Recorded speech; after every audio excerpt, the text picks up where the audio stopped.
네, 안녕하세요. 김신일 작가입니다. 우리가 이 자리에 모인 하나의 타겟이라고 할까요?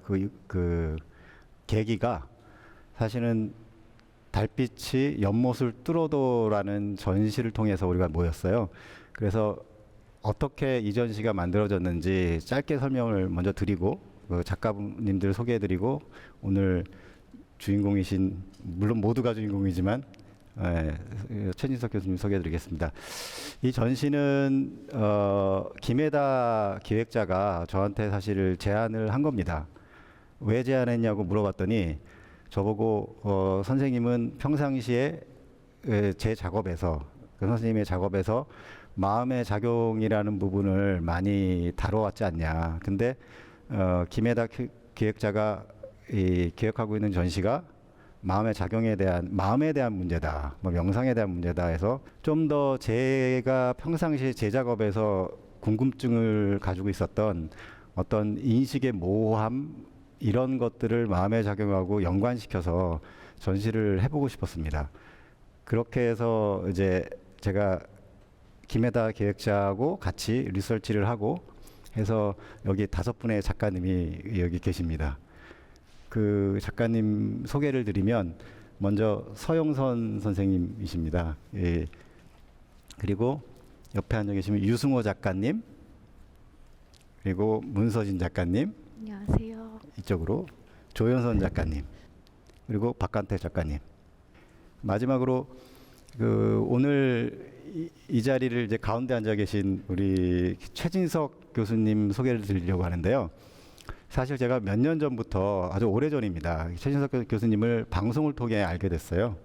그 책을 통해서도 알게 되고, EBS 노자 강연도 다 들었고, 그걸 듣다가 이제 사실은 이런 분은 제가 한번 만나봐야겠다, 만나보고 싶다라고 했는데 어떻게 이 자리가 그렇게 됐습니다. 사실 되게 긴 이야기를 하고 싶은데 짧게만 소개해드리겠습니다. 이 최진석 교수님은 서강대 철학과 교수를 하시다가 스스로 그만두시고 다른 교육의 품을 뜯고 권명원이라는 사립, 어떻게 보면 현대판 서당의 원장을 지내셨습니다. 그리고 거기서 이제 인재 발굴을 굉장히 많이 하셨고요. 이후에 권명원을 그만두시고 고향인 한평에 내려가셔서 새말 새몸짓이라는 사단법인을 만드시고 거기 이사장으로 계시고 그 사단법인 내에 있는 기본학교라는 걸 설립하셔서 거기에 지금 현재 교장으로 계십니다. 최진석 선생님이십니다. 예. 네. 예, 안녕하세요. 네. 예, 안녕하십니까. 제가 조금만 더 길게 선생님에 대해서 권명원과의 인연을 예. 제가 잠깐만 설명을 드리겠습니다. 강연을 교수님 강연을 제가 들으면서 책도 읽으면서 이런 분은 정말 이 미술계에도 도움이 되겠다라는 생각을 굉장히 많이 했어요.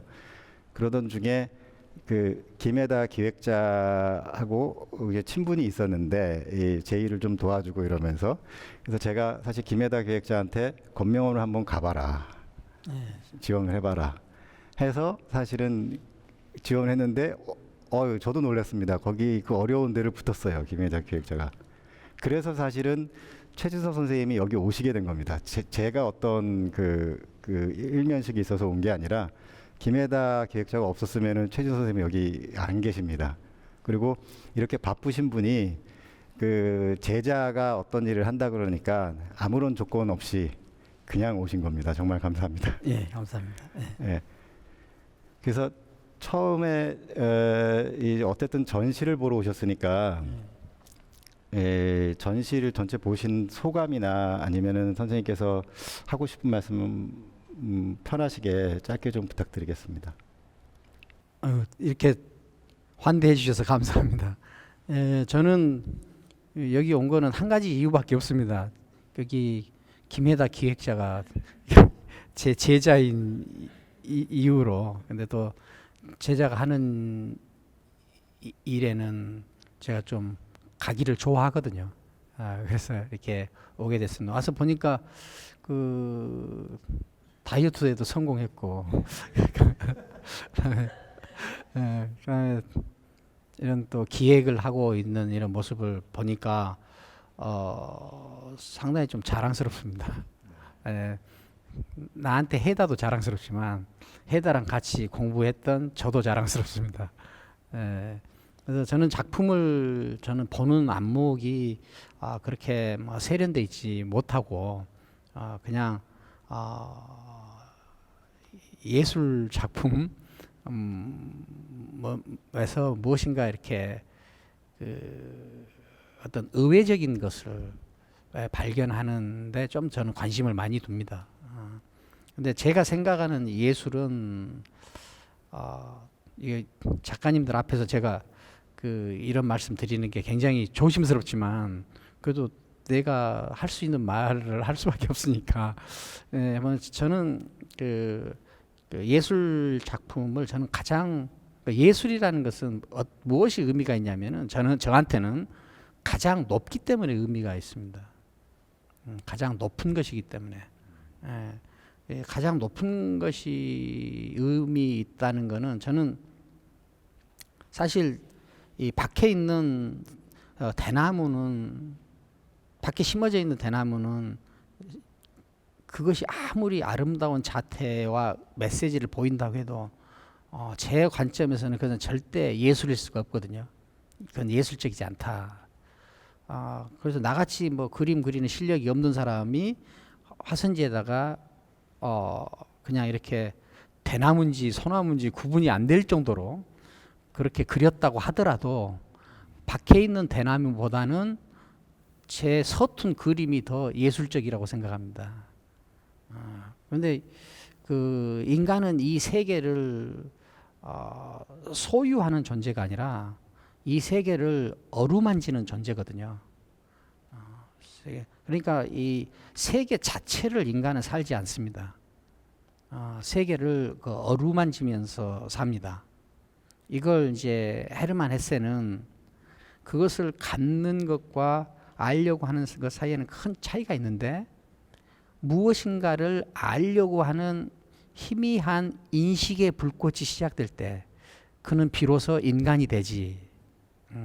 그래서 인간은 다양한 방식으로 다양한 장치들로 이 세계를 어루만지는 존재다라고 저는 생각을 해요. 근데 이 어루만지기 중에서 가장 고도화되고 높은 것이 예술이라고 봅니다. 그래서 저한테는 예술이 의미 있는 거는 예술이 가장 높기 때문에, 다른 말로 하면은 가장 추상화됐기 때문에, 가장 추상화됐기 때문에, 추상이라는 것은 추상화라는 의미에서 추상화가 아니라 어떤 내가 어루만지기 전에 있던 그 세계를 가장 높은 수준으로 어루만져 놓은 것, 이거를 저는 추상이라고 보거든요. 그래서 예술이 가장 높다는 것은 저는 가장 추상되어 있다. 이 가장 추상되어 가는 이 과정에서 은유가 작동을 하거든요.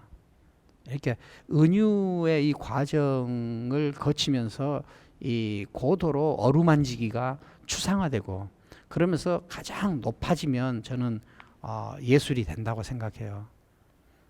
근데 그것이 예술품이냐 아니냐라고 할 때 예술가하고 감상자가 둘이 다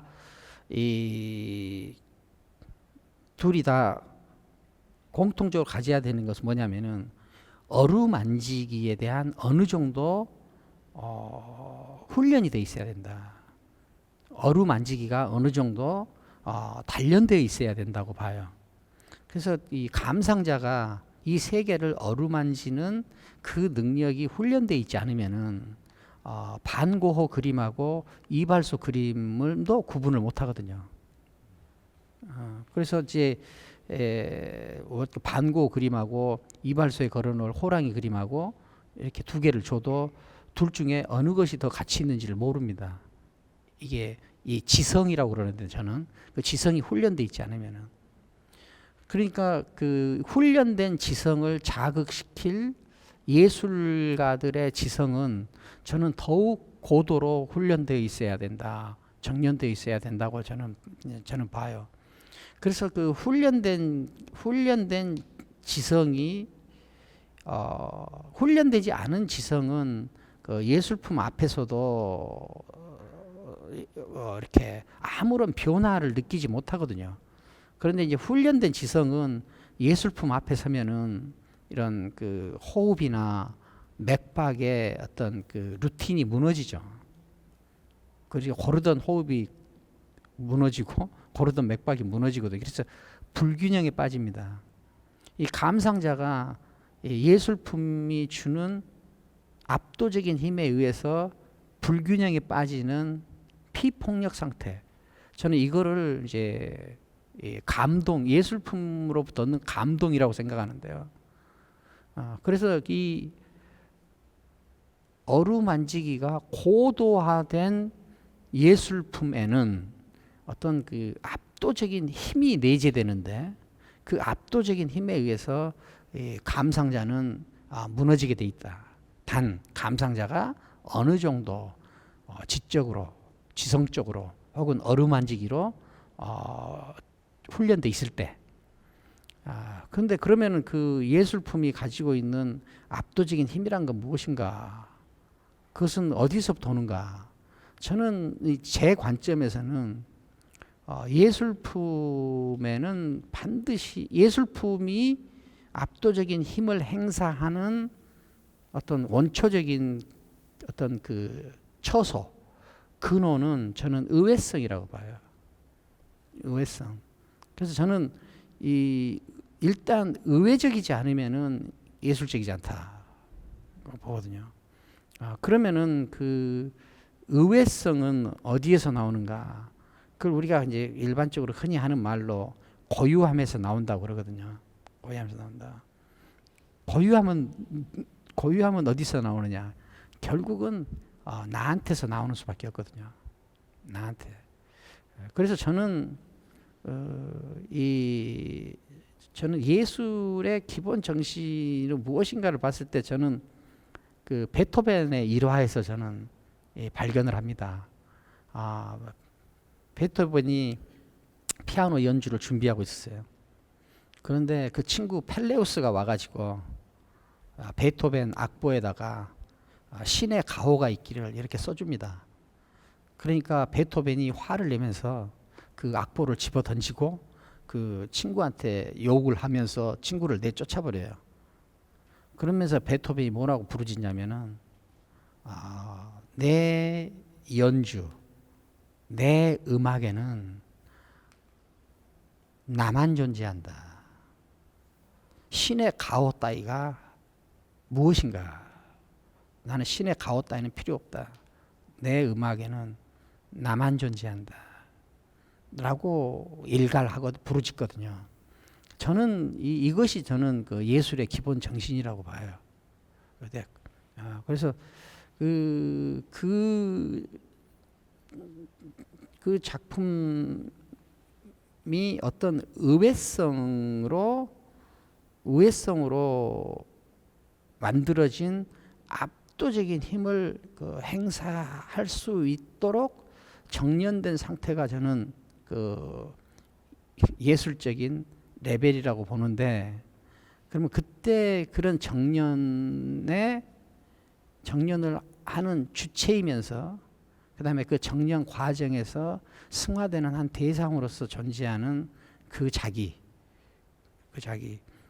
거기가 나는 그 예술의 기본이라고 생각하는 거죠. 그래서 예술에 대해서는 관점이 너무나 많기 때문에 제가 함부로 말씀드리기가 이렇게 굉장히 조심스럽지만 제가 보는 그 예술은 인류에게 길을 보여주는 혹은 자기 친구에게 길을 보여주는 어떤 빛이 된다고 생각을 해요.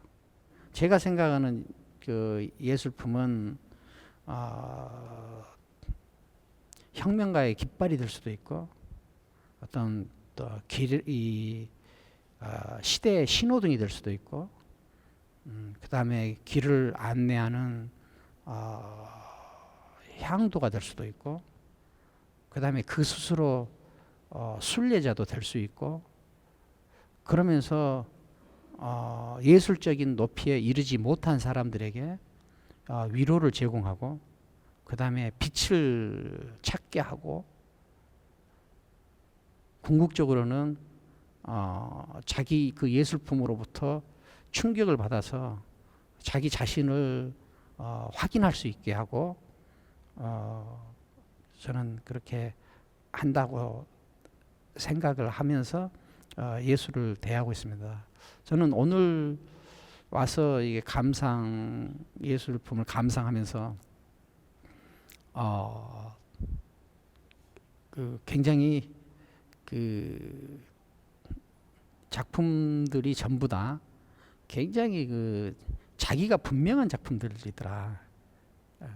자기가 분명하더라.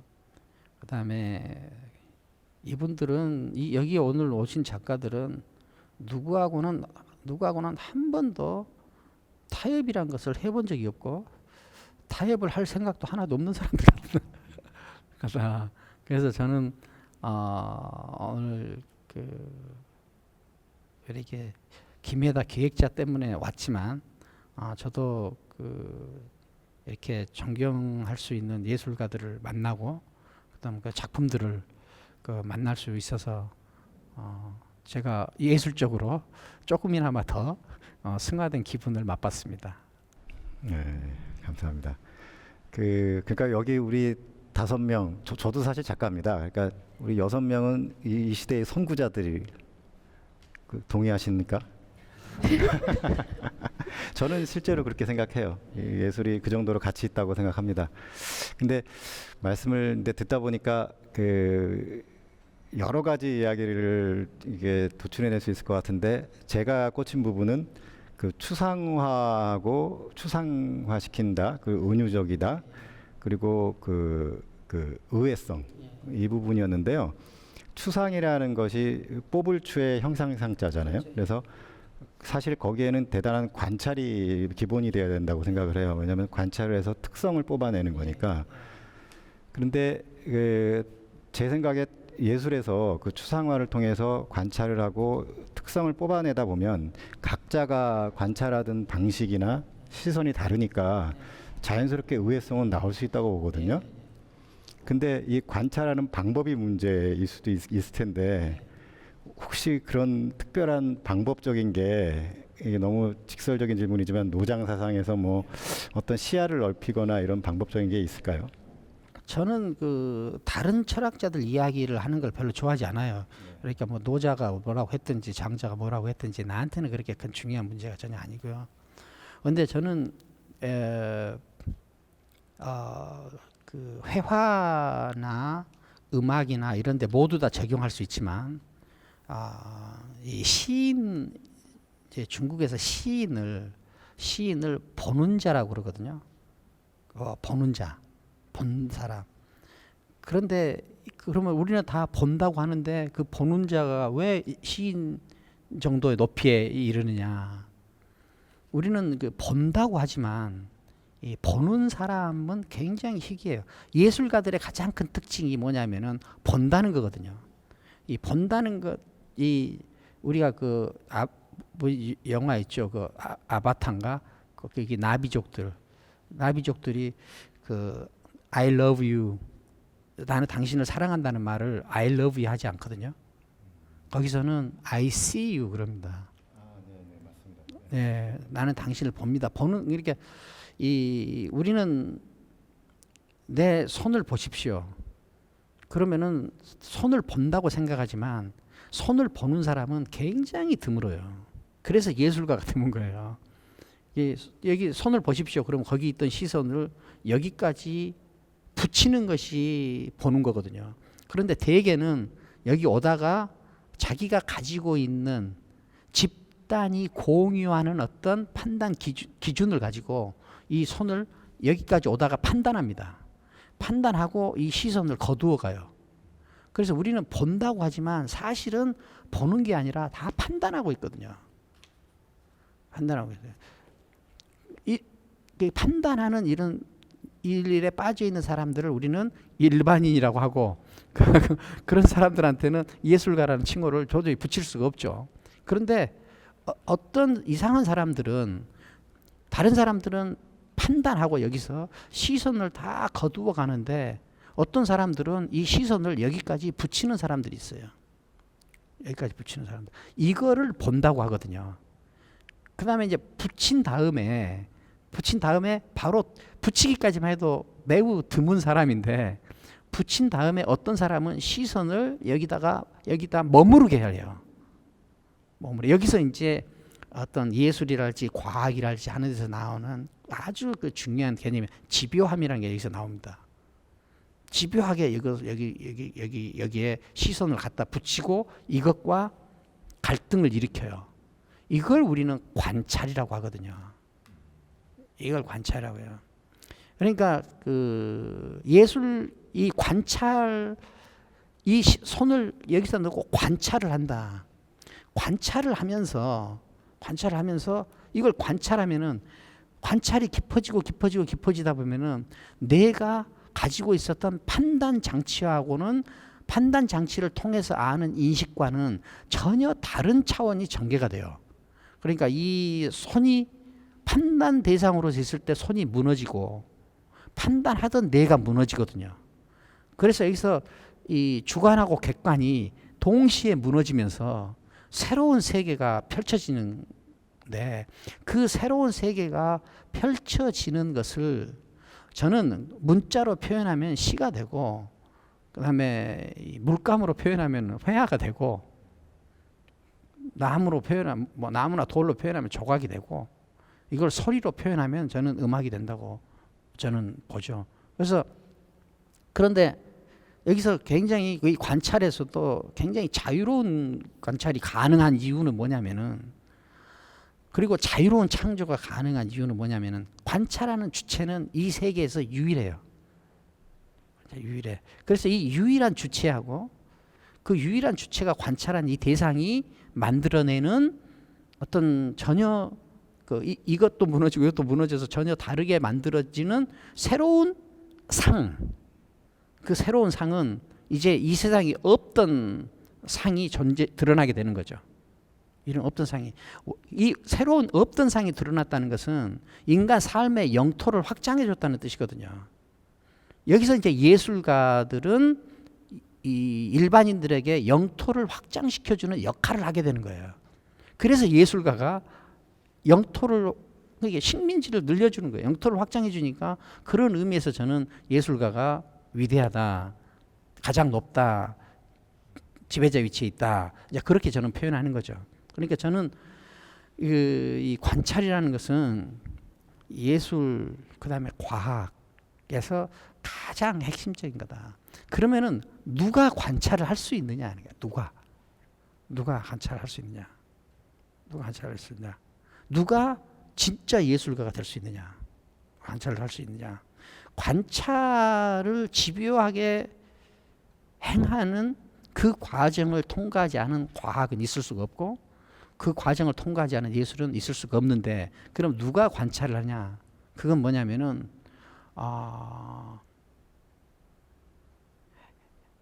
설명하지 않으면은 잠들 수 없는 어떤 것이 있는 사람. 설명하지 않으면은 잠들 수 없는 어떤 것이 있는 사람. 마음속에 불편한 것이 있어서 그것을 해결하지 않으면은 죽지 못할 사람. 표현하지 않고는 자기가 사람같이 안 보이는 느낌이 드는 어떤 이상한 사람. 이런 사람들만 관찰할 수 있고 그 사람이 마음속에 가진 해결하지 않으면 안 되는 어떤 것, 설명하지 않으면 안 되는 어떤 것,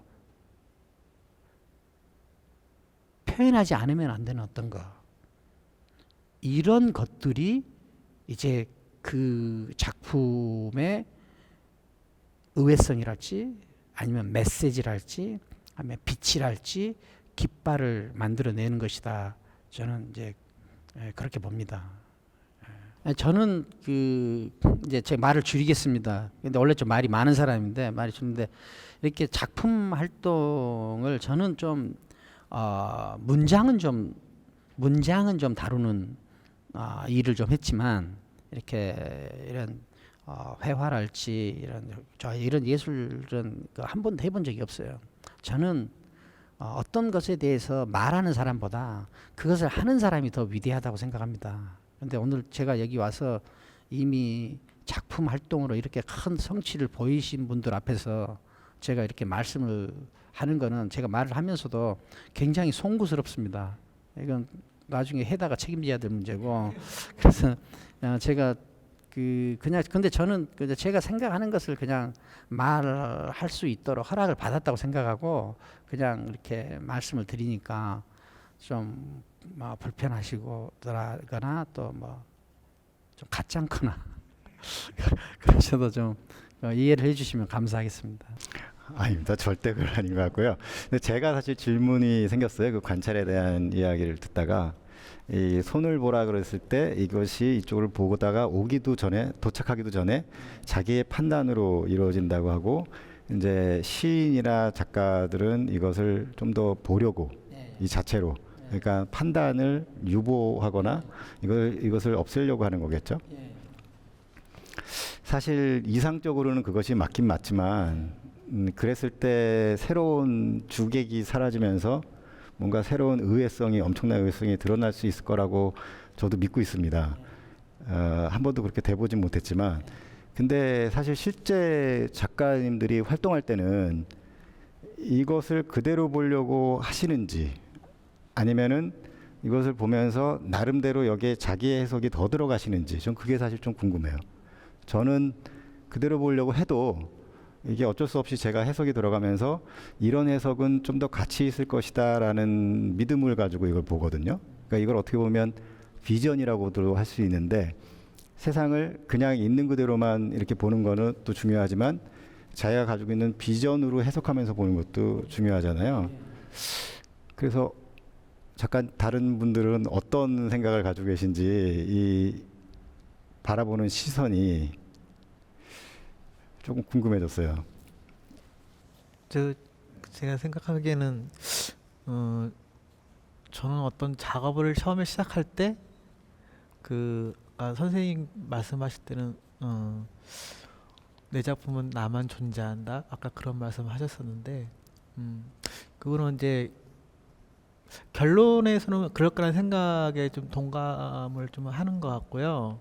근데 처음 작업을 시작하기 전, 시작할 때, 중간, 아니면 끝났을 때, 그렇게 봤을 때, 그게 이제 저 같은 경우는 시작하기 전에는 그냥 어떤 키워드라든지, 그런 부분만 가지고 생각을 해서 덤비는 작업을 좀 많이 해왔다는 생각이 좀 들어요. 그래서 그런 것들이 일단은 너무 많은 것을 내가 정리를 해가지고 결론을 내려가가지고 처음에 딱 시작한다라기보다는 어느 하나의 5%라든지 3%라든지 그거를만 있어도 나는 충분히 할 건덕지가 있다라는 생각으로 그렇게 하는 것 같은데, 왜냐하면은 안 그러면 너무 그러니까 그러니까 스타일하고 제 자신을 바라볼 때 너무 많은 거를 가지고 시작을 하면 너무 이미 다 머릿속에서 계산이 된다거나 억지스럽다거나 그런 것이 있을 수도 있고, 또 한편으로는 어떤 그 스릴, 아까 선생님 말씀하셨던 예를 들어서 의외성이라든지 이런 것들이 사실은 굉장히 막 긴장하면서 이렇게 다가가면서 뭔가 어떻게 하다 보니까 나오기도 하고, 그래서 그런 거에 너무 이렇게 막 이게 했을 때 되게 어떤 짜릿함이라든지, 그래서 그런 식으로 좀 작업을 초기 작업, 예를 들어서 글씨 작업이나 아니면 또 다른 어떤 점 작업이나 그런 식에서 이렇게 발단을 좀 했다는 생각이 좀 들어요. 근데 이제 또 한 가지는 근데 그런 생각이 드는 게 관계성이라는 그런 생각이 좀 들었거든요. 그러니까 처음에는 예를 들어서 뭐 3%만 내가 생각을 하거나 의식을 한다거나 이랬다고 했을 때, 근데 나중에 또 어떨 때는 너무 관계성을 너무 의식하거나 생각을 하는 바람에 그럼 나는 어디로 가나 뭐 이런 것이 갈등이 생기기도 하고, 근데 또 한편으로는 그렇다고 너무 관계성을 생각하지 않으면은 나 혼자만의 매몰되나 이런 생각도 한편에 그 생각을 갖게 되는 것 같아요. 그래서 그럴 때가 좀 되게 좀 어렵다는 생각이 좀 들었던 것 같아요. 저 같은 경우는. 예. 그런데 저는 그 작가님 말씀에 아니 10,000% 동의합니다. 그러실 것 같아요. 저는 작품을 안 해봤지만. 근데 이제 우리가 이야기를 하다 보면 이제 개념을 가지고 이야기를 하다 보면은 이제 이렇게 이야기를 하게 되는 거죠. 저도 이제 글을 쓸 때 보면은 글이 처음부터 딱 예? 그 숨이 일관하게 딱 짜진 상태에서 글을 쓰는 게 아니거든요. 어떤 글을 시작을 하면은 글이 가다가 어떤 내가 기대했던 방향과 전혀 다른 방향으로도 가거든요. 전혀 다른 방향으로도 가는데 또 사람들은 그 글이 또 좋다고 막 그래요. 그리고 또 그걸 내가 읽어봐도 괜찮은 것 같아요. 그러니까 우리가 여기가 문장을 다룰 때 보면은 저는 제일 그 아래 낮은 단계를 그 논문이라고 생각해요. 논증, 논문. 그 다음에 그보다 한 단계 높으면 이야기가 되고, 이야기보다 한 단계 높으면 시가 된다고 보거든요. 그러면은 가장 명료한 것은 논문이에요. 그 다음에 문자가 가지고 있는 한계를 인정하고 한계 너머의 어떤 모호함을 초대해서 그것과 함께 가는 게 이야기거든요. 그런데 모호함 덩어리가 더 크고 그 다음에 이런 이 자기의 어떤 내면의 어떤 바램이랄지 배짱이랄지 이런 것만 겨우 존재하고 활동을 할 때 그때가 저는 시가 된다고 생각해요. 물론 그 예술도 그렇게 이 개념을 명료하게 사용하는 사람은 예술가가 될 수가 없어요. 그럼 이 논문을 써야죠. 그런데 예술가들은 천성적으로 혹은 훈련 받아서 어떤 개념이 가지고 있는 개념 너머의 상태, 모호함, 그것들과 함께 하기 때문에 어떻게 보면은 정신병자처럼 혹은 뭐 자폐증 환자처럼 혹은 목류병 환자처럼 뭐 어떻게 보면 무당처럼 그렇게 그 언어나 형식과 정해진 것 그런 것들의 그 관여를 전혀 안 받는 사람처럼 그렇게 가는 거죠. 그런데 그렇게 갈 때 그렇게 가는 이 내 안에는 명료하지는 않지만 무엇인가의 어떤 그 송곳 같은 거 그런 것은 있을 것이다. 나는 그런 것이 저 중요하다고 보는 거죠.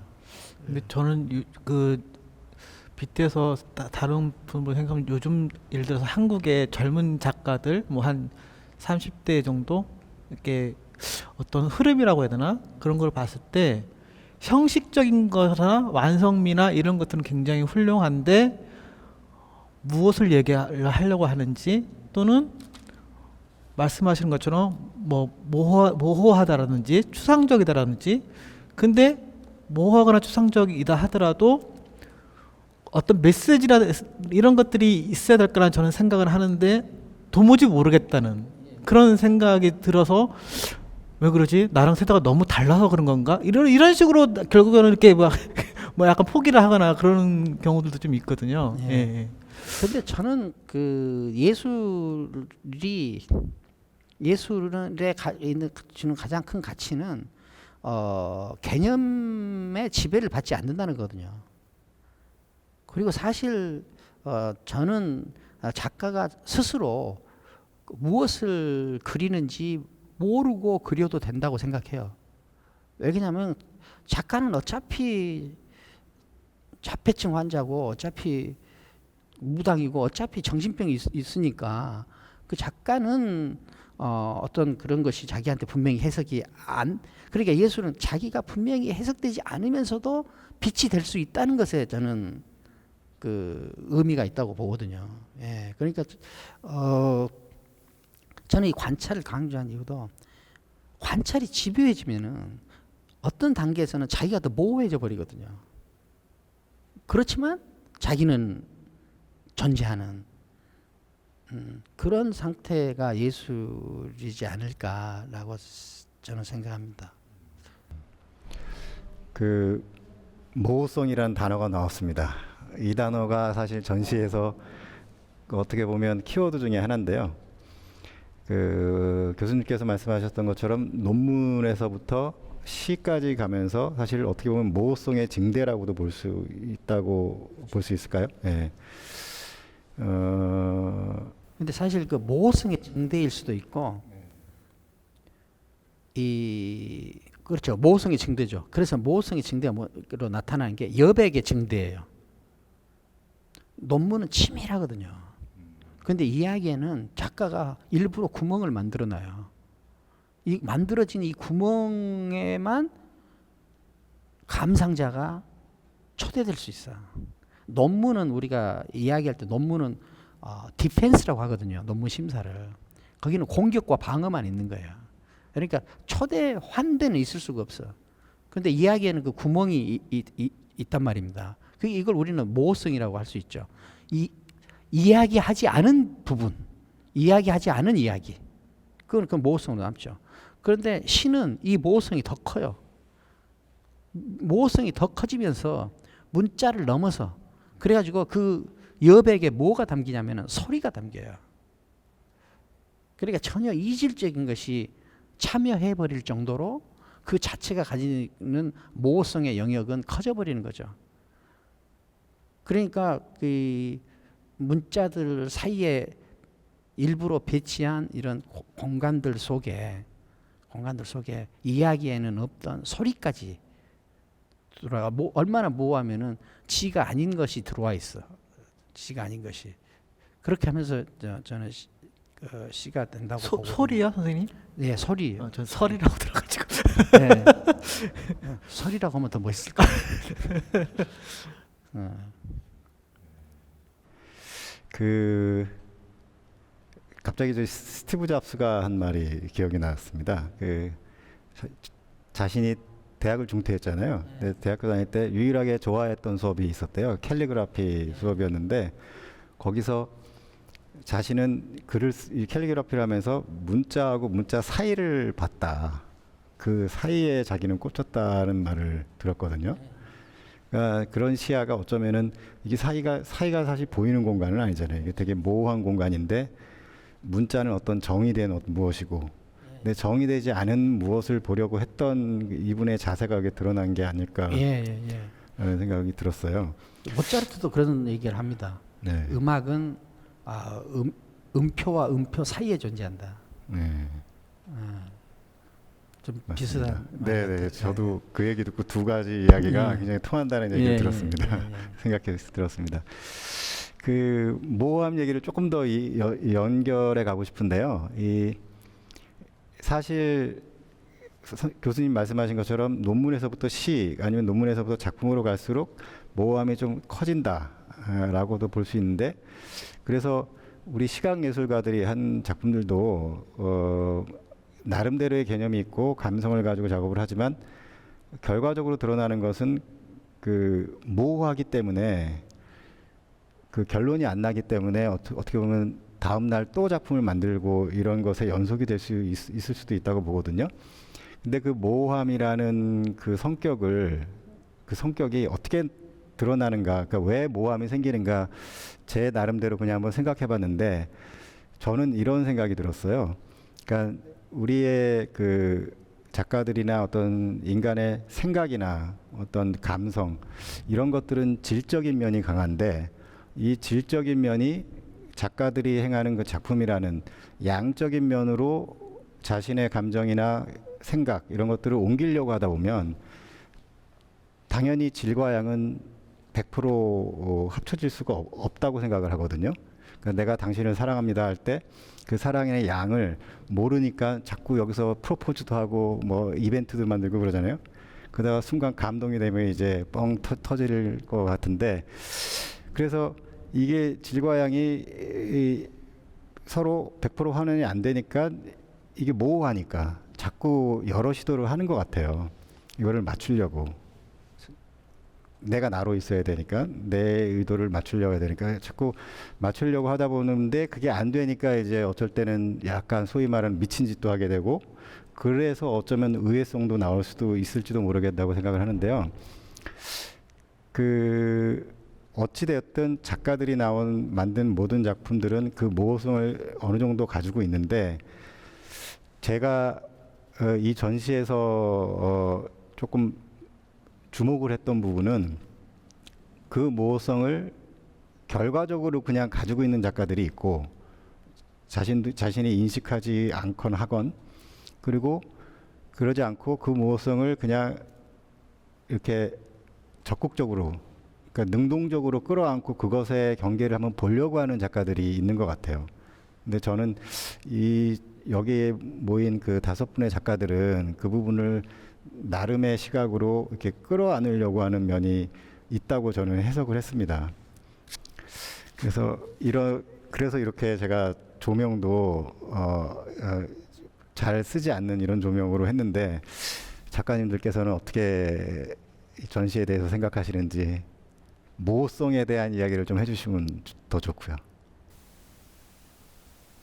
저는 조현선 작가님 작업이 네. 방금 말씀하신 그 모호성이랑 제일 잘 맞는다? 이렇게 저는 생각을 전시장 맨날 지키면서 보면 볼수록 저는 그런 생각이 들더라고요. 저 2015년작을 계속 재해석하고 재구성하고 이게 계속 증식을 계속 하잖아요. 계속 아마 어제도 하셨을 거고 그제도 하셨을 거고. 근데 그러면서 매일매일 그 모호성이 쌓이고 있는 것 같은, 그래서 점점 더 저 2015년 저 카모플라주 오렌지 1 저 작품이 매일매일 조금씩 더 모호해지고 있는 생각을 했어요. 점점 더 모호해진다고 볼 수도 있을 것 같고, 한편으로는 조금씩 구체화되고 있다고 생각할 수도 있을 것 같은데, 일단 최근 작업에 대해서 말씀을 드리기 위해서는 그 전에 했던 작업에 대해서 말씀을 안 드릴 수가 없는데요. 제 최근 작업에 모체가 되는 작업이 한 점이 있어요. 지금 저쪽에 좀 복잡하게 선들이 많이 있는 그 작품인데, 2015년에 작업을 한 거고, 그때까지 작업을 했던 거는 제가 어떤 뭐 산책을 하든 어떤 거리에 가든 제가 저의 시선을 잡은 것, 그런 것들을 작업실에 생각을 하면서 한 화면에다가 모은 그런 그림들인데, 그러니까 어떤 풍경에서 얻은 인상의 총합을 한 화면에다가 겹쳐서 그리는 방식으로 작업을 했었어요. 그래서 작업이 귀결되는 모습은 사실 추상적이지만, 그거를 얻게 된 소스들은 저는 되게 구체적이라고 생각을 했었거든요. 그래서 풍경화 같기도 하고 저한테는 그랬었는데, 그 시점에 한 2015년 그 정도부터 제 작업을 좀 더 들여다보고, 그 어떤 부분, 제가 좋아하는 부분이든 싫어하는 부분이든 그런 것들을 좀 더 확대해서 그려보기도 하고, 확대해서 그리되 그것을 좀 변형을 시켜가면서, 그리고 재료를 조금씩 다르게 하면서, 그리고 뭐 재료가 변형이 되면 또 그 표현 방법도 다르게 되니까요. 그런 것들을 조금씩 작업을 진행을 했어요. 그러다 보니까 어떠한 시기에는 종이 작업이 조그만 종이 작업들이 여러 개가 나오기도 하고, 어떤 시기에는 캔버스 작업으로 좀 대형 캔버스 작업으로 나오기도 하고, 또 그 시기가 지나면 또 같은 사이즈의 종이 작업으로 나오기도 하고, 그리고 제일 최근 작업 저쪽에 걸려 있는 패널 작업인데, 나무 패널 작업으로 부조 형식으로 나오기도 하고 되게 시기별로 저 나름대로는 작업이 변화를 하고 있는데요. 그래서 작업의 어떤 일부분을 들여다보고 그걸 다르게 표현을 하려고 하다 보니까 저는 어떻게 보면은 좀 이상한 얘기일 수도 있는데 처음에 제가 대상으로 잡았던 그런 풍경이나 이런 것은 결국에는 사라지고 그 작업 자체만 남는다는 생각이 들었어요. 그래서 아까 선생님도 말씀하신 것 중에서 관찰하는 것 그리고 시선 이런 말씀들을 하셨는데 그리고 의외성에 대한 말씀도 하셨고 저는 그런 것들이 제가 작업하는 과정에서 제가 마주하게 되는 그런 부분들이었던 것 같아요. 그래서 제가 작업을 한 것들을 한 점만 놓고 보면은 되게 모호할 수 있겠다 그런 생각이 들긴 하는데 그런 좀 복잡한 그런 생각들을 단어로 그러니까 제목이나 이런 거에 조금 반영을 시키기도 하고 그러면서 뭔가 관객들이 유추할 수 있게 그렇게 하려고 노력을 하고 있는데 어쨌거나 제가 제작자의 입장에서는 저한테는 조금씩 더 그 작업 안으로 들어가고 구체화되고 있는 시기인 것 같아요. 근데 또 보는 사람 입장에서는 다를 수도 있겠네요. 네, 사실 제가 궁금한 게 있었습니다. 지금 말씀을 듣고 보니까 더 묻고 싶은 부분인데 그 2015년에 만든 그 캐모플라지 작품에서 이 부분적으로 이제 보려고 했던 그 시작의 시선이 왜 그랬는지가 저는 사실 궁금하거든요. 그게 시작으로 계속해서 그거를 확대시켜 나간 거 아니에요? 계속 안으로 더 들어간 거잖아요. 네네. 어떻게 해서 그걸 시작하셨는지. 많은 페인터 분들이 그렇게 하실 거라고 생각은 하는데 작업을 하고 마음에 안 들면 캔버스에서 뜯어내기도 하고 그냥 새로운 작업으로 넘어가기도 하고 그러는데 저도 많이 그랬던 것 같아요. 그래서 새로 그림을 그렸다가 그게 마음에 안 들면 다른 화면에다가 다시 그리기도 많이 했었고 아니면 그 작업이 마음에 안 드는 것들을 뜯어냈는데 어떤 부분은 또 마음에 들어서 그 마음에 드는 부분에 집착을 하게 되면 또 그 부분만 오려내서 다른 그림에서 오려낸 부분이랑 같이 콜라주를 하기도 하고 이런 거를 뭔가 습작처럼 작업실에서 진행을 하고 있었는데 2015년에 작업을 했던 것도 약간 그런 맥락이었던 것 같아요. 저 부분은 내가 좀 더 다른 화면에서 그리면 좀 더 잘 그릴 수 있겠다. 혹은 이 그림에서 이 부분이 정말 마음에 드는데 이거를 다시 그려보고 싶다. 그런 이유들이 있었죠. 그래서 그걸 좀 반복적으로 네. 그리고 저는 사실 여기 모인 작가분들 중에서 가장 그 메시지나 이런 것들이 강력한 그 역사에 대한 문제를 말씀하시는 성성분 작가 선생님이신데 사실 평상시에도 좀 궁금했어요. 지금 당시를 말하는 비판하는 사람은 있어도 역사를 오랜 역사까지 거슬러 올라가면서 이야기하시는 작가분들은 많이 없는 것 같은데요. 그 끊임없이 역사에 대해서 이야기를 하시면서 그 역사를 그 선생님의 시각으로 이렇게 풀어내시는 것 같아요. 기존의 어떤 헤게모니를 준 역사가들이 그 해석해 놓은 역사에 따라가는 것이 아니라 그 해석하시는 그 과정에서 뭔가 모호성이 어떻게 보이는지 그게 좀 궁금했습니다. 질문이 잘 됐는지 모르겠습니다.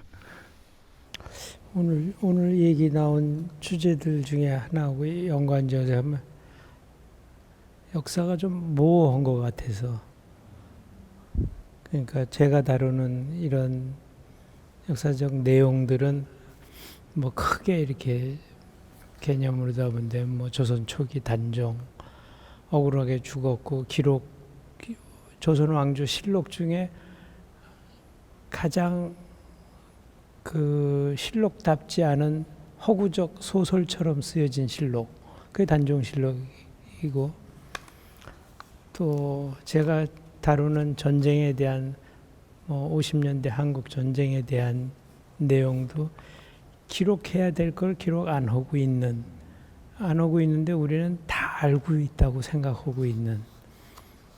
그래서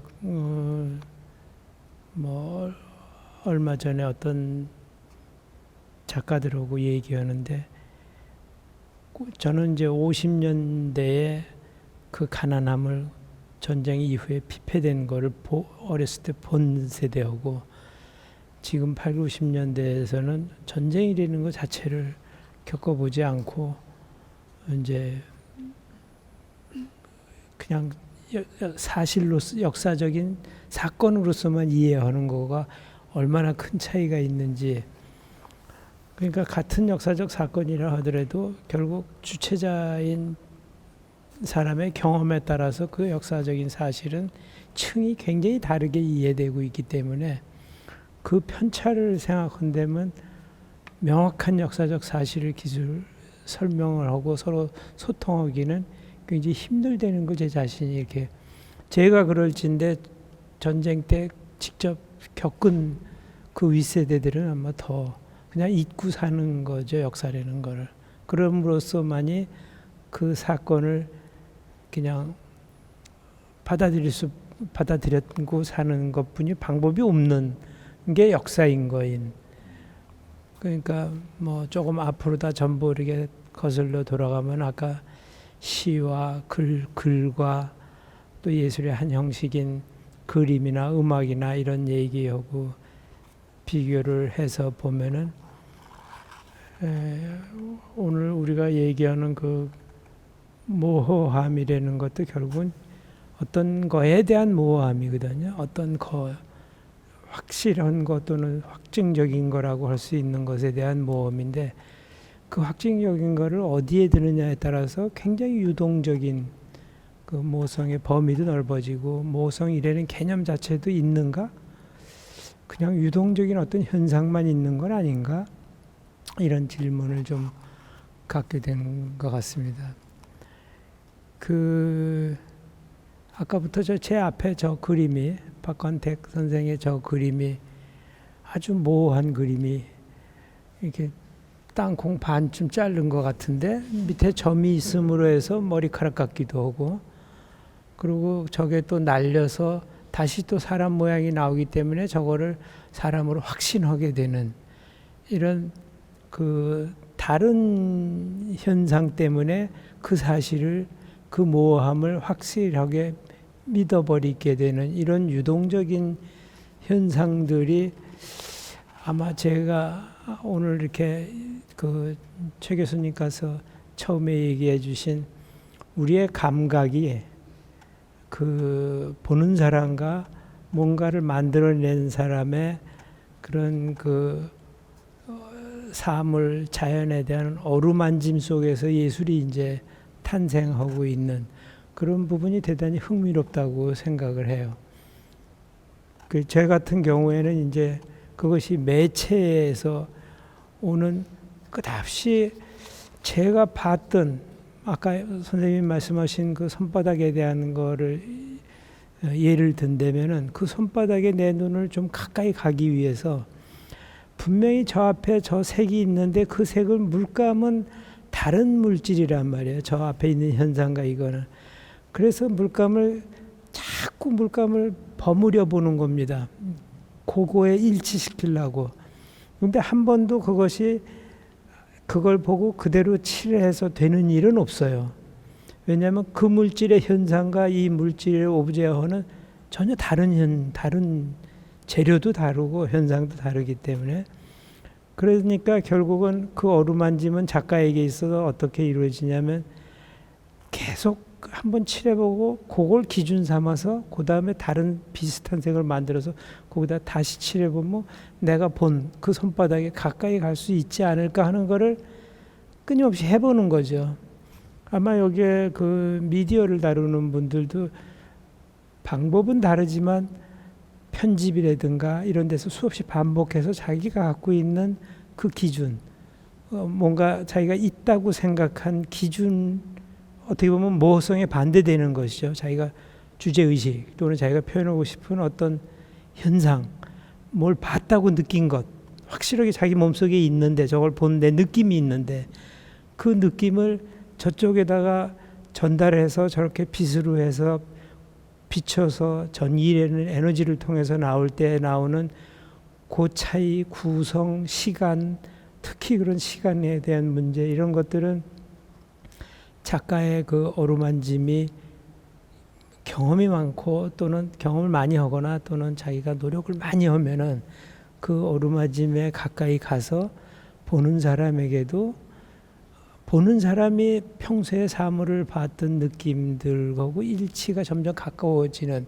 그럴 때 아까 최 선생님이 말씀하신 것 같은 그 어떤 소통이 되는 예술품 이런 게 가능하지 않나. 제가 오늘 사실 요새 매일 그냥 넷플릭스만 보다가 좋은 강의를 하신다고 그래서 저는 와서 이렇게 듣는 건 줄 알고 왔어요. 그래갖고 모호한 상태에서 오신 겁니다. 예, 오늘 아주 모호한 자리. 그래서 이제 뭐 그래도 얘기를 많이 해주셔서 저도 그걸 갖고 지금 계속 생각을 하면서 아 그래 내가 예술이라는 걸 하고 있는 거지. 평소에는 요즘에는 그런 생각도 별로 안 들고 그냥 습관적으로 작품만 이렇게 하는 이제 그런 때가 많은데 이런 자리가 이제 그런 얘기를 들음으로써 그런 개념들을 한번 좀 되새기게 되는가 아닌가. 아까 질문하신 거는 이제 뭐 역사에 대한 제 그림인데 저는 이제 지금 그런 생각을 하고 있습니다. 제 작품에 대해서. 이 모호함이라는 것은 사실 분명하지 않다.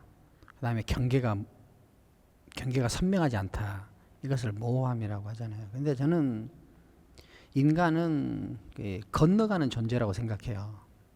멈춰 있는 존재가 아니라 건너가는 존재거든요. 부단히 건너가는데 저는 그 예술이 건너가게 하는 가장 강력한 힘이라고 생각합니다.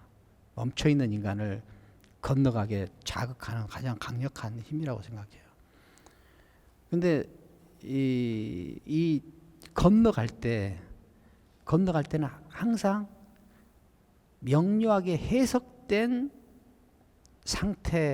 해석된 도구를 가지고 명료하지 않은 모호한 곳으로 가는 거거든요. 이 모호한 곳으로 가는 이 길에서 강력한 것이 가장 강력하고 효과적인 것을 저는 예술이라고 보는 거예요. 그래서 저는 그 모호함을 그렇게 이해하고요. 그 다음에 우리가 회화를 이렇게 그림을 그리면은 이렇게 책상을 그린다고 하면은 사진처럼 그려내는 뭐 사실주의 기법도 있지만 대개 그림 그려놓으면은 이 선도 분명하지 않고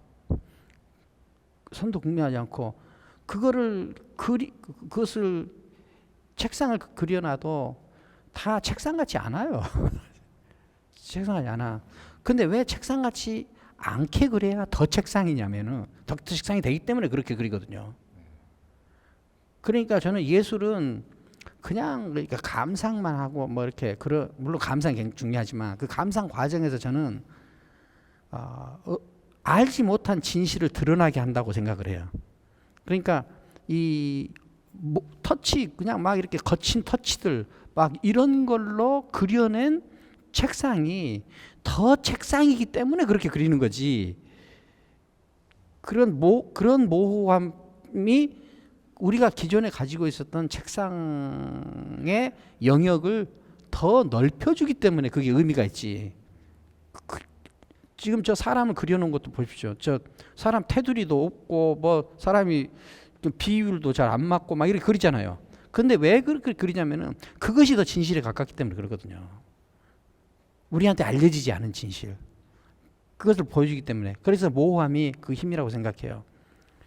저 선생님 작품을 제가 봤는데 저는 그러니까 이 선생님께서 의도하시든 의도하지 않으셨던 저는 저 작품을 보고 역사 속에서 너는 도대체 누구냐? 역사가 너한테는 무엇이냐? 하는 메시지를 저는 강요받았어요. 근데 저기 그림의 장면이 포츠담 선언입니다. 예. 포츠담 선언을 그렸는데 그 포츠담 선언의 그거 그대로 아니거든요. 거기서 이 포츠담 선언이 사실적인 포츠담 선언이 주는 명료함을 비틀어서 거기서 일부러 모호함을 만들어내 가지고 거기서 예술가가 어떤 감상자한테 메시지를 주거든요. 야, 너는 역사 속에서 너는 도대체 누구냐 하는 것을 읽게 해주는데, 그 읽게 해주는 역할을 하는 것은 어떤 그 사실을 벗어난 모호한 지경에 대한 터치, 이것이 그것이 가능하게 해준다. 그런데 그것이 예술적으로 승화되지 않았으면은, 그러면은 이제 뭐예요? 역사물이나 그냥 아니면 프로파간다나 역사. 그러니까 역사적인 현장을 똑같은 두 사람이 그려도 어떤 사람이 그린 거는 그냥 프로파간다고, 어떤 사람이 그린 거는 예술 작품이 되거든요. 어떤 작품을 보고는 포츠담 선언을 그렸구나라는 것밖에 모르는데, 어떤 작품을 보면은 역사가 너한테는 무엇이냐, 역사 속에서 너는 누구냐 하는 질문을 강요받게 된다는 거죠. 그건 명료한 개념이나 테두리로는 제공할 수 없는 어떤 모호함이 만들어내는 어떤 어떤 긴장감 내지는 충격, 이것이지 않을까. 저는 그렇게 봅니다. 스님 작품을 제가 마음대로 저렇게 해서 제대로 했는지는 모르지만은, 그것도 감상자가 자기 나름대로 해석할 수 있는 권리도 또 있는 거니까 저는 그렇게 해석을 했습니다. 그러니까 사실 작가들이 책상 하나 그릴 때마다 세상에는 책상이 하나 더 태어나는 거예요. 그럼요. 네. 그러니까 이 세상에는 작가들의 숫자만큼 많은 책상, 그거에 배가 될 수 있는 그림 숫자만큼 많은 책상과 인물이 있다고도 볼 수 있겠네요. 전번에 제가 어느 수필을 읽었는데 달을 오래된 우체통이라고 표현했더라고요. 우체통이요? 오래된 우체통. 얼마나 모호한 표현이에요. 그렇지만 달을 그보다 더 강력하게 표현한 말이 있을 수 있을까? 오래된 우체통과 달 사이에 존재하는 선명하지 않은 모호함, 이것이 얼마나 큰 충격을 줘서 달이 가지고 있었던 진실을 보여주는 거죠. 달을 그냥 달을 달이라고 해서 달이 드러나는 것이 아니라, 달은 오히려 감춰져 버리는 거고, 달을 오래된 우체통으로 했을 때 비로소 더 달이 되는 거죠. 우리의 예술 행위는 그런 모호함 속에서 살아남으려고 발버둥치는 그런 태도가 아닐까도 저는 생각해 봤어요. 근데 이 예술가는 이게 사실 신기한 존재예요. 어떻게 보면은 인간과 동물 사이에 있고요, 신과 인간 사이에도 있어요. 네. 이게 예술가라고 생각해요. 네. 개념을 사용하면서도 개념으로부터 한없이 무시당하고, 무시당하고 이러면서 개념 밖으로 밀려나고, 그러면서 예술 행위가 시작되는데, 이런 사람들만 아직 열리지 않은 진실에 가까이 갈 수 있거든요. 그래서 이건 뭐 희귀한 사례지만은 예술가들을 저는 먼저 본 사람이라고 생각해요. 일반인들보다 모호함을 견디지 못하고 분명한 개념들, 이런 것에 있을 때만 편안한 이런 사람들보다, 그 사람들이 알기 전에 먼저 본 사람들이라 그 예술가의 한 역할이라고 보는데, 우리가 그 잭슨 폴록 작품에 이 프랙탈 이론이 구현되어 있거든요. 그런데 물론 그렇게 분석하는 사람들이 있어요. 프랙탈 이론은 잭슨 폴록이 죽고 나서 한 30-40년 후에 나와요. 20-30년 후에. 반 고흐의 이 별이 빛나는 밤에, 그런 작품이 한 서너 점 되죠. 거기에는 콜모도로프 척도라는 것이 구현되어 있어요. 이게 이 유체역학에서 난류에 관한 거거든요. 그런데 거기에 그것이 구현이 돼 있어요. 저는 우리가 예술가는 그 아무렇게나 사는 사람이 아니라 세계의 진실에 관심이 있는 사람들. 세계 진실에. 저는 선생님 작품에서도 포츠담 회담이 진실이 아니라 그 포츠담 회담이 우리한테 너는 누구냐고 묻는 거. 저는 이것이 진실이라고 보거든요. 그러니까 끊임없이 아직 우리에게 제공되지 않은 진실을 찾으려고 하는 병적인 집착. 여기서부터 인류에게 희망과 빛이 된다고 저는 보는 거예요. 그렇기 때문에 저는 그 반고의 작품에 반고가 죽고 나서 30-40년 후에나 나오는 콜모도로프 척도가 구현이 된달지, 잭슨 볼록의 작품에 프랙탈 이론이 구현이 된달지 하는 것들도 예술가들은 어떤 일반적인 사람들이 쓰는 그런 방식이 아니고 그 사람들끼리만 가지고 있는 매우 특수한 방식으로 세계의 진실을 보고 그 진실을 알려주고 그 진실을 먼저 보고 하는 역할을 하는 것이 아닌가 저는 그렇게 봅니다.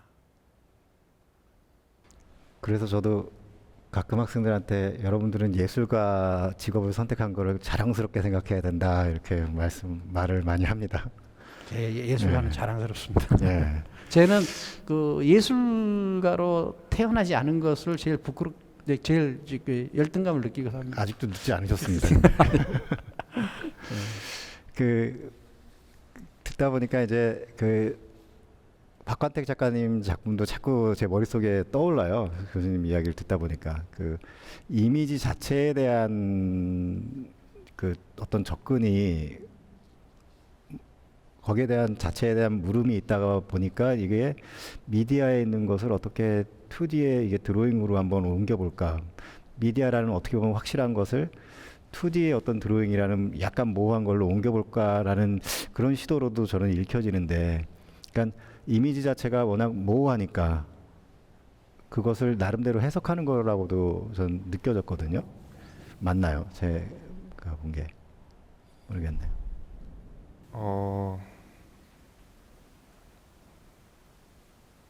그 모호성이라고 하는 말을 제가 계속 고민을 하면서 교수님 말씀을 듣고 다른 작가님들 말씀도 듣고 있었어요. 그랬을 때 그러니까 저는 모호성이라고 하는 게 저한테는 그걸 제가 만든다기보다는 그 안에서 내가 어떻게 견디느냐에 대한 문제라는 생각을 하거든요. 그러니까 모호성 자체는 창작자로서 되게 너무 필요한 것이고 너무 좋은 것이라서 적극 받아들이고 싶은데, 그 모호성 자체가 내가 어디에 서 있고 방향성에 대한 확신이 없기 때문에 두려움이 오고, 아까 작가님께서 말씀하신 결국엔 어떤 판단을 가지게 오게 하고, 그랬을 때에 아까 말씀드린 영토 끝까지 가지 못하고 어느 벽에서 멈추는 것은 아닐까라는 생각을 했어요. 그래서 저는 그런 맥락에서 제 작업에서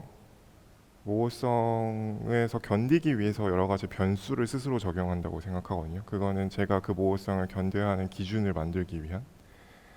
그래서 말씀하신 지금 제가 이 전시에 참여하고 있는 작업도 그런 변수를 적용한 하나의 예시 중에 하나일 거라고 생각이 들고, 그래서 저한테 이미지는 사실 굉장히 이제는 이미지가 너무나 이렇게 많은 시대이고, 창작자와 뭐 프로와 아마추어의 경계도 사실 모호한, 그것 또한 어떻게 보면 플랫폼의 다양화로 굉장히 모호한 상태로 있다고 생각이 드는데, 그러면 내가 또 다른 이미지를 왜 만들어야 하는가라는 물음에 다시 이제 봉착하게 됐던 것 같아요. 그랬을 때 저는 결국은 이미지라고 하는 게 그러면 어떻게든 물성을 획득하게 되는데, 그게 모니터가 됐던 아니면 프린트가 됐던 아니면 종이가 됐던 아니면 회화가 됐던, 그 물성 안에 있는 변수들을 내가 충분히 들여다 보았는가라는 질문으로 옮겨갔던 것 같아요. 그래서 제가 이 전시에서 참여하고 있는 작업은 결국에는 뭐 2차원 평면이라고 말씀하셨지만, 그것이 유기적인 상황에서 특히 뭐 지구라는 행성 위에서 중력이라던가 아니면 제가 사용하고 있는 바람 같은, 물론 제가 어느 정도 기대하는 부분이 있겠지만 완벽히 통제할 수 없는 그 상황을 마주하는 것에 목적을 가지고 작업을 했던 것 같고요.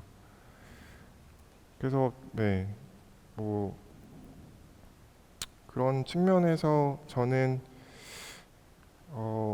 그러니까 모호성과 그리고 창작이라고 하는 게, 그러니까 작가로서의 나와 내가 다루고자 하는 대상과의 관계에 그치지 않고 결국엔 그것을 거쳐서 관객이 그걸 만나게 되고 관객이 어떤 상황에서 만나느냐에 대한 고민까지 이어지더라고요. 그래서 제가 좀 관심을 갖는 건 궁극적으로는 가능할진 모르겠으나 이게 관객이 어떤 상황에서 내 작업을 봤으면 좋겠다라고 하는 어떤 경험적인 구조를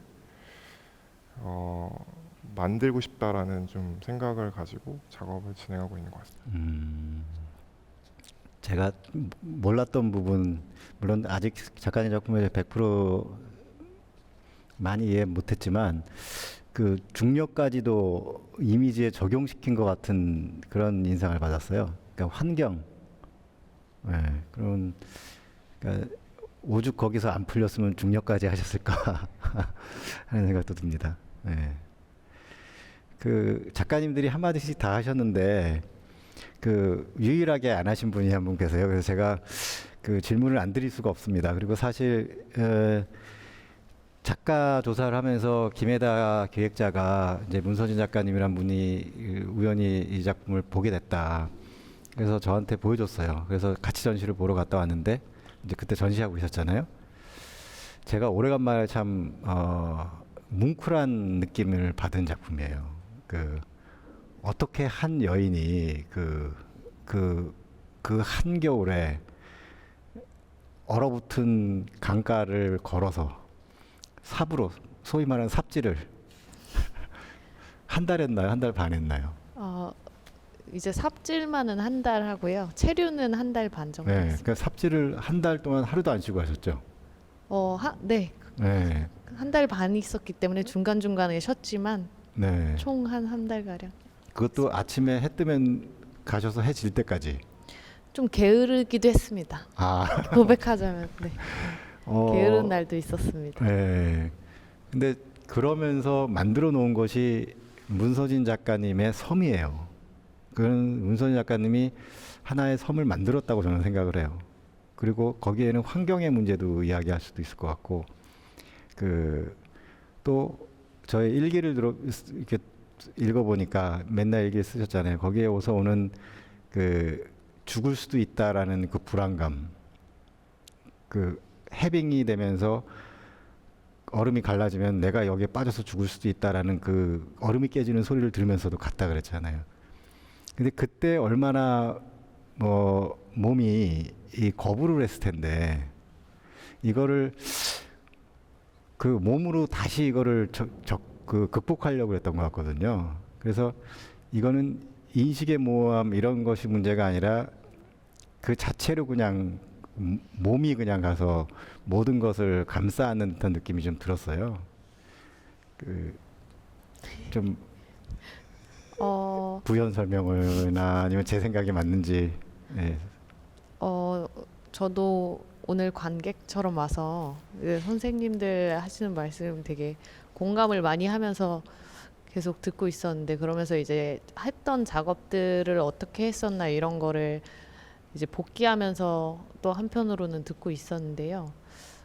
기본적으로는 저도 이제 선생님 말씀하셨던 것처럼 작업을 뭔가 시작할 때 이렇게 완전히 그거를 다 계획할 수 있는 작업이라고 생각하면 잘 안 하게 되는 부분도 있는 것 같아요. 그냥 내가 이거를 하고 싶다라고 생각할 때는 그거를 내가 모르고 있을 때, 그래서 그 경험이 좀 궁금할 때, 그럴 때 하는 경우가 많고, 그러다 보니까 이제 이렇게 딱 매일매일 주어진 일을 숙제처럼 하고 그냥 그 공간에 있으면은 내 마음과 정신이 어떤 경험을 할까? 이런 것들이 궁금할 때 이제 작업을 하게 되는 것 같고 그런 일을 하게 되는 것 같은데요. 그래서 이제 뭔가 좀 모르는 일로 들어간다라는 생각으로 작업을 항상 접근하는 것 같아요. 그런 게 약간 어떻게 보면은 좀 오늘 말씀해 주셨던 어떤 모호성 이런 부분들에 대해서 그걸 내가 모를 때 그렇게 하는 거, 그리고 그 모른다는 그 상태 자체를 좀 가치롭게 보려고 하는 어떤 생각이 있습니다. 작업을 진행하면서는. 네.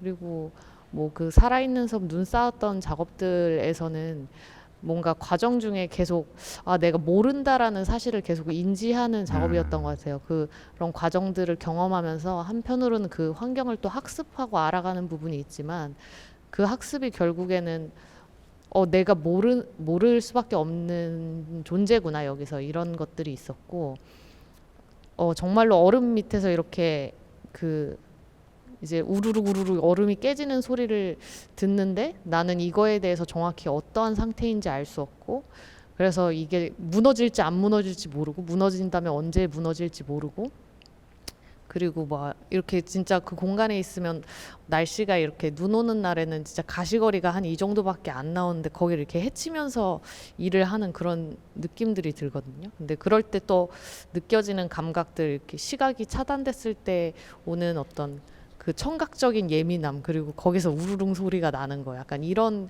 경험들이 어떻게 보면은 나 여기서 나는 되게 모르는 거구나. 내가 살지 죽을지도 모르고 이 공간이 어떤 공간인지도 모르고 약간 그런 내가 사실 모른다는 사실을 알아가는 그런 느낌이었고 그 작업을 사실 근데 한편으로 되게 즐거웠어요. 그런 과정들이 그냥 그 상황을 경험하고 있는 상황 자체가 되게 그 경험이 되게 즐거웠고 그래서 이렇게 아침에 일어나는 건 힘들지만 또 막상 나가면은 되게 즐거운 순간들도 많았고요. 무섭기도 했지만 그렇게 일하고 또 결국에는 이렇게 그 눈이 녹을 시점에 그 호수를 떠나올 때도 그때는 뭔가 마음이 모르는 채로 여기를 나올 수 있겠다 이런 마음이었던 것 같습니다. 네.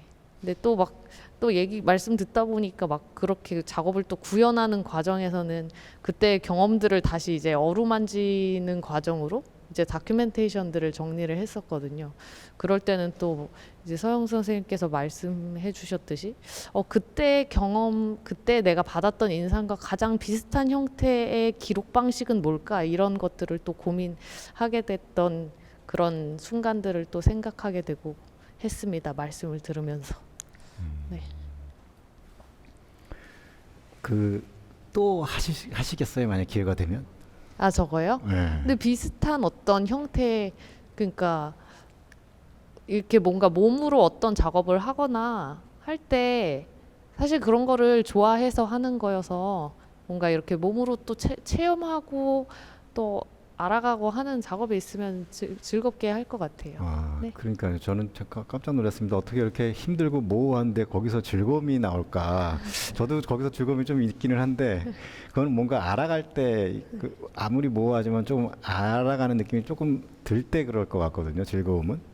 근데 알아가는 과정이 뭔가. 있어서 그런 것 같아요. 알아가는 과정이 있어서 내가 뭔가를 모르는구나라는 생각 자체가 내가 알아가는 과정 속에서 또 알게 되는 생각인 것 같은 그런 느낌이어서 뭔가 그냥 거기 환경을 알아가고 이런 이제 뭐 예를 들면 얼음이 갈라지는 소리의 어떤 질적 차이를 막 연구한다거나 이런 것들이 있잖아요. 그리고 막 눈의 상태를 연구한다거나 뭐 해가 지는 시간대에는 딱 어느 몇 시경이 딱 해 위치가 저 위치에 걸린다 이런 것들을 그 환경에서 또 알아가는 과정이 있어서 또 모르는 부분이 이 부분은 내가 모르는 거구나 이렇게 또 받아들이는 게 같이 있었던 것 같아요. 모르는 거에 대해서 알아가는 되게 역설적이고 이상한 말이지만 네.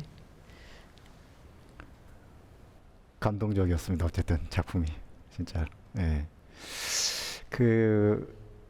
아쉽게도 제가 신호를 받았습니다. 이제 시간이 됐다고 그만 마쳐야 된다고 하는데 마치기 전에 선생님 이렇게 느닷없는 자리를 만들어 가지고 제가 작가 선생님들도 당황하게 만들어 드리고 선생님도 좀 그 어떠셨나 모르겠어요. 그 마지막으로 소감 좀 말씀 부탁드려도 될까요? 소감은 아주 좋고요. 소감보다도 그러니까 이게 두 분이 공통적으로 말씀하셨는데 작품을 할 때 일목요연한 어떤 그 계획이 없이 이렇게 어떻게 간다고 말씀하셨잖아요. 근데 제가 미국에 있을 때 어떤 미국 교수님이 하고 대화를 할 때 제가 굉장히 충격을 받은 게 내가 지금 영어를 잘 못하거든요. 나는 영어를 잘 못한다 이렇게 말하셔야 되는데 우리 이제 한국 사람들은 영어를 잘 이렇게 잘 못한다 이렇게 이야기했어요. 그랬더니 그 교수가 그렇게 이야기하더라고요. 자기가 볼 때 영어를 못하는 것이 아니라 할 말이 없는 것일 수 있다 이렇게 말하더라고요. 할 말이 없는 것일 수 있다. 그러니까 우리가 할 말이 있으면은 그 할 말을 어떻게 설명할 것인지는 일목요연하게 정해지지 않을 수 있어요. 그렇지만 이 할 말은 분명하거든요. 할 말을 두괄식으로 하게 될지 미괄식으로 하게 될지 막 이거는 굉장히 가변적이고 이 가변성은 정말 우리한테 허용된 매우 자유로운 형식이죠. 그런데 이 할 말은 분명한 거다. 이 예술보다도 저는 예술가가 위대하다고 봐요. 예술가는 예술적인 삶을 사는 사람이라고 생각해요. 그리고 예술적인 삶을 사는 사람이 그 삶을 사는 과정에서 떨어져 나온 부산물이 저는 예술품이라고 보거든요. 그러니까 예술적인 삶을 산다는 것은 가장 높은 삶을 산다는 것이다라고 내가 보고 있는데 오늘 그렇게 가장 높은 삶을 사는 분들을 제가 이렇게 만날 수 있게 돼서 큰 영광이고 그다음에 또 제가 제 이 부족한 생각을 과도한 자신감으로 그냥 이렇게 편하게 말씀 드릴 수 있게 허용해 주셔서 감사하고 또 부족한 점이 있거나 또 어떤 틀린 점이 있거나 실수가 있더라도 이해해 주시기를 바랍니다. 감사합니다. 네. 그 이야기가 어떻게 될지 사실 되게 모호했습니다. 처음 시작이. 그런데 그 모호함이 우리는 그 방향성이 있는 모호함이었던 것 같아요. 교수님 마지막에 말씀하신 것처럼. 그래서 모호함이라는 단어가 수백 번은 이 자리에서 나왔어도 절대로 모호하지 않은 이야기였던 것 같습니다. 이제 유튜브를 보시는 여러분들이 이 자리에 자극을 받고 이 전시를 좀 많이 와서 보시고 그 댓글도 좀 많이 달아주시고 그러면 좋겠습니다. 감사합니다. 수고 많으셨습니다. 네.